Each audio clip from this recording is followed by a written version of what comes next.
Welcome to this in-depth lesson on the dynamics that can radically alter a company's trajectory. We'll focus on so-called extraordinary events, events that go beyond normal management and require complex strategic and legal decisions. At the same time, we will address the crucial topic of corporate crisis management, an increasingly important aspect in the current economic landscape. Corporate crisis represents an extremely delicate moment for any organization. It can jeopardize business continuity and, in the most severe cases, lead to the company's permanent closure. Understanding these processes is essential for students, professionals, and entrepreneurs. Amendments to the bylaws form the foundation and starting point for implementing numerous extraordinary events. They reflect the shareholders' desire to adapt the company's structure and operations to new needs. Transformation allows a company to change its legal form while maintaining its economic and legal identity. This process allows for structural evolution without the need to establish a new entity. A classic example is the transition from a partnership, such as a general partnership, to a corporation, such as a joint stock company.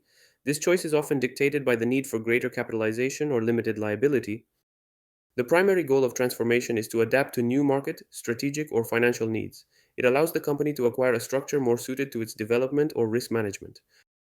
A merger is an extraordinary transaction that combines two or more pre-existing companies into a single legal entity. This can occur through incorporation, where one company absorbs the others, or through union, where a new company is created. The result of a merger is the creation of a single economic and legal entity, which takes over all assets and liabilities of the participating companies. The merged companies cease to exist as separate entities. The primary objective of the merger is to create operational, financial, and strategic synergies and expand production and market capacity. The aim is to achieve economies of scale and greater competitiveness. A split is the opposite of a merger, in which a company divides its assets into multiple parts. These parts are then assigned to pre-existing companies or to new companies specifically formed for this purpose. The primary objective of a spin-off is to focus operations on specific sectors or markets, optimizing management and strategy. It allows for the valorization of business units with different growth potential.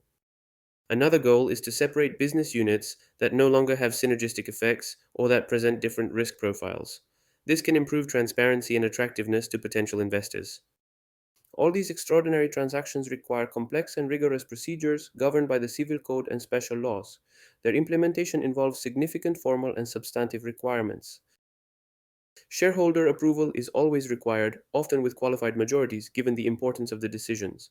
The protection of minority shareholders and creditors is a key aspect of these procedures.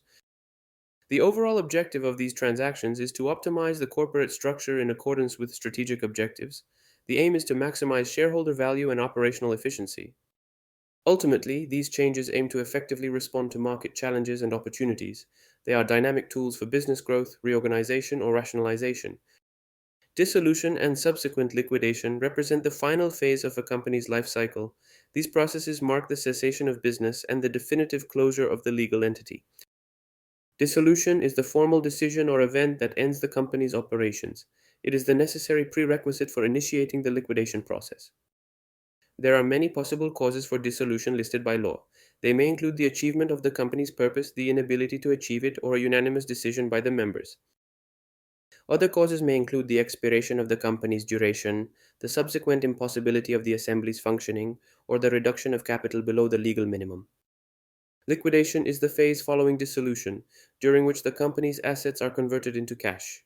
This process aims to satisfy creditors and distribute any remaining balance to the partners. The liquidation process first involves the sale of the company's assets, both movable and immovable, to monetize the company's assets. This operation must be conducted in accordance with the principles of transparency and expediency. Subsequently, the company's creditors are paid according to the order of preference established by law. Equal treatment of creditors is a fundamental principle, except for legitimate reasons for preferential treatment. Once all creditors have been satisfied, any remaining assets are distributed to the shareholders in proportion to their shares or stocks. This marks the definitive dissolution of the company. Liquidation is governed by specific provisions of the Civil Code and requires the appointment of one or more liquidators. Liquidators replace the directors in managing the company with powers limited to liquidation. The liquidator is responsible for the proper management of the liquidation process, acting in the best interests of the company and its creditors. Their conduct is subject to scrutiny and accountability. A business crisis is a critical moment when a company finds itself in economic and financial difficulty. It is no longer able to regularly repay its debts or ensure business continuity. In the past, business crises almost inevitably led to bankruptcy, a complex and often stigmatizing legal procedure. Bankruptcy was seen as a punishment for the struggling entrepreneur.